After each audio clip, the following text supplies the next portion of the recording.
بھائی وعدے کے مطابق پارٹ 2 لے آیا ہوں۔ صدر رامافوسا نے ابھی 8 بجے قوم سے خطاب میں 5 بڑے اعلان کر دیے۔ زیپ والو دھیان سے سنو۔ پہلا اعلان صدر نے کہا 10,000 نئے لیبر انسپکٹر کل سے بھرتی ہوں گے۔ یہ ٹیم فیکٹری، دکان، کنسٹرکشن سائٹ پر چھاپے مارے گی۔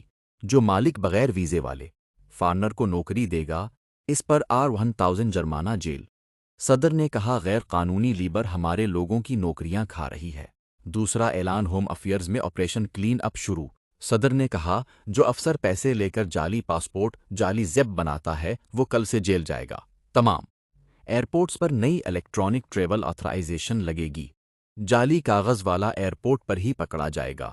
تیسرا اعلان پاکستانی، بنگلہ دیشی، ملاوی بھائیوں۔ صدر نے صاف کہا جس کا زیپ، ورک ویزا، اسائلم لیگل ہے اس کو کوئی ہاتھ نہیں لگا سکتا۔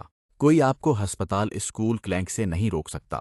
نئی ہاٹ لائن 08001233747 شروع۔ کسی نے تنگ کیا تو فوراً کال کرو، پولیس 10 منٹ میں آئے گی۔ چوتھا اعلان دوربان جبور کے مارچ والوں کو صدر نے کہا آج کے بعد کسی نے سڑک پر فارنر کا شناختی کارڈ چیک کیا، گھر کی تلاشی لی تو سیدھا جیل۔ یہ کام صرف پولیس کا ہے، قانون ہاتھ میں لیا تو معافی نہیں۔ پانچواں اعلان بارڈر پر ڈرون فوج تعینات۔